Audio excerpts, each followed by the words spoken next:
Ustadz,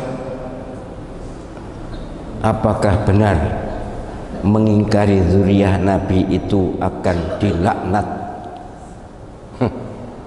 Mengingkari zuriyah Nabi akan dilaknat. Sama dengan ngaku zuriyah Nabi, kalau bukan zuriyah Nabi juga lebih dilaknat lagi. Kalau mengingkari zuriyah Nabi karena ragu, ya tidak apa-apa lah.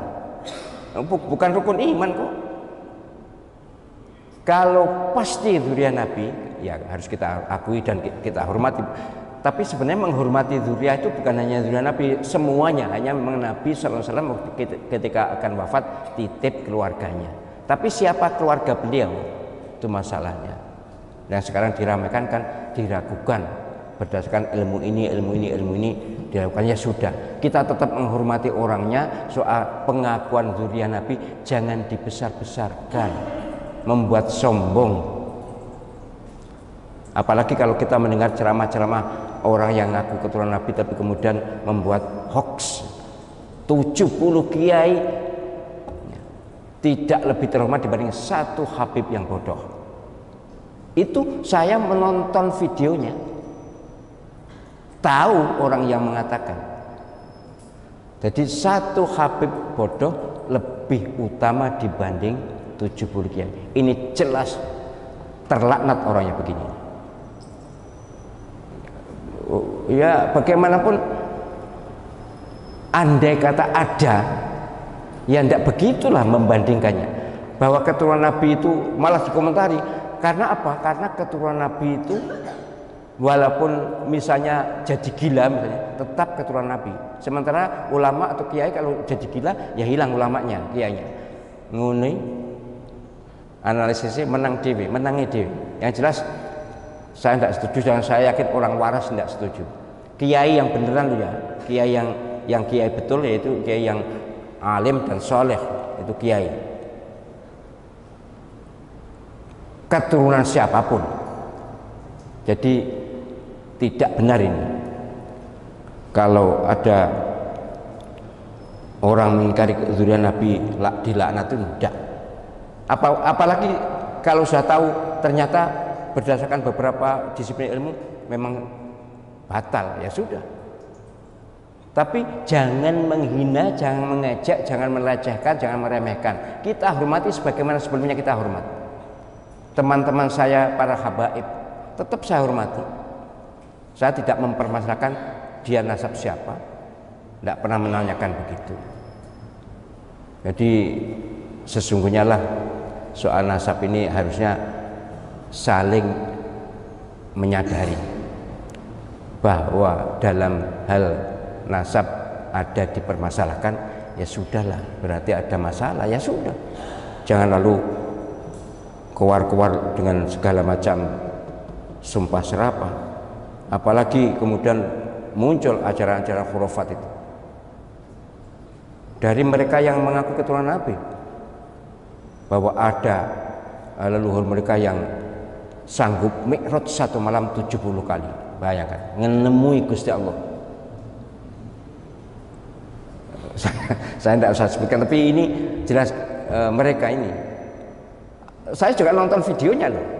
Semua yang saya katakan ini saya bukan ngarang, memang ada videonya, dikirim oleh seseorang kepada saya, dikirim.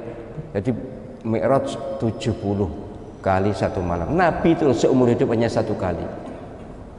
Ngomong apa itu? Tidak mungkin lah kita percaya. Kemudian ada leluhur mereka yang bangkit membentak malaikat munkar nakir. Malaikat munkar nakir karena menyiksa orang yang dikubur di sebelahnya Habib ini. Kemudian sambat mengeluh, rame berbeken. Ini bangkit. Malaikatnya dibentak Melayu. Tidak mungkin malaikat kalau kalah dengan orang alim, sealim apapun, kecuali Rasul, dan Rasul tidak mungkin membentak, itu tidak mungkin. Macam-macam ini yang dikirimkan ke saya, macam-macam. Tapi beginilah, saya menghimbau kepada para habaib yang selama ini disebut sebagai habib, ayolah turun tensi, rendah hati, Sudahlah, lapang dada, soal keturunan atau bukan keturunan itu tidak penting. Yang penting inna akramakum indallahi atqakum. Paling mulia di antara kalian adalah yang bertakwa, bukan keturunan atau bukannya, Arab atau bukannya, kulit hitam atau bukannya, dan seterusnya. Yang jelas umat Muhammad ini semuanya dimuliakan Allah SWT manakala takarannya adalah taqwallah. Itu Al-Quran, dan begitu juga hadis Nabi sangat banyak. Wes soal habaib ini muka-muka selesai, walaupun makin ramai di sosial media, dan saya sangat mengimbau pada saudara-saudara, teman-teman saya para habaib, ayolah turunkan tensinya. Dan setahu saya umumnya para sayyid, para syarif itu tidak cerita. Wali Songo setahu saya bukan Habib tapi Sayyid, keturunan Sayyidina Hasan. Ya, agak fanatik sedikit, makanya saya tidak setuju kalau tibaan itu Jadal Husaini, itu saya tidak setuju. Itu epeh. Jadal Husaini ngerti ya? Mbahnya Sayyidina Husain. Harusnya Jadal Hasan Husain. Sayyidina Hasan itu disudutkan oleh golongan Syiah. Tapi habaib ini bukan Syiah, ini lain. Tapi yang jelas memang Sayyidina Husain itu pujaannya Syiah, bahkan sampai disebut-sebut dalam zikir mereka. Itu loh apa? Marhaban Jadal Husaini itu ya.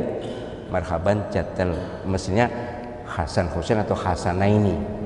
Sayyidina Hasan dan Husain disebut Hasanaini. Apa jenis? Tes DNA saya ingin tes kok. Karuan mungkin Z mungkin. Pasti Z ya gen apa jenis? Apa? Hablu grupnya kalau Nabi kan J1. Lah Ba'alawi itu G. Waduh wis, waduh banget. Menurut mereka loh ya, saya nonton video. Lah saya tuh mungkin Z. Pasti Z. Zahro ya.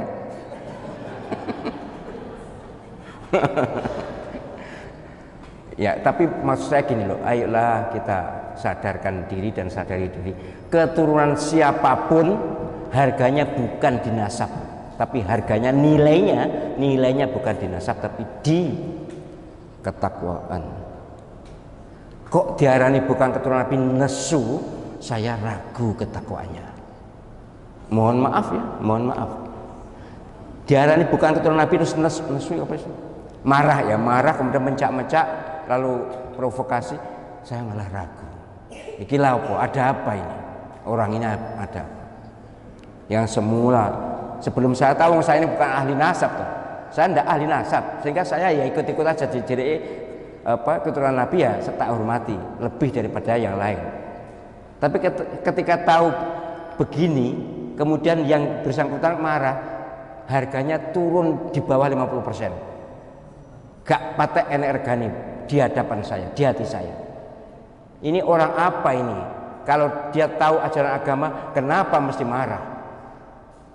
Apa karena tidak dihormati lagi, tidak bisa cari? Tidak bisa membogoki mas?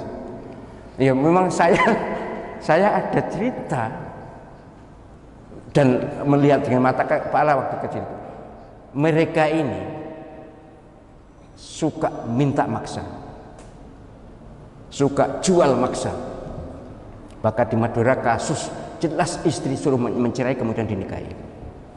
Alasannya supaya punya keturunan baik.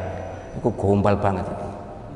Wes saya tidak usah panjang-panjang ya. Jadi intinya kalau panjenengan ketemu orang-orang yang ngaku keturunan Nabi, ya sudahlah, dihormati sebagai manusianya. Soal keturunan Nabi diragukan.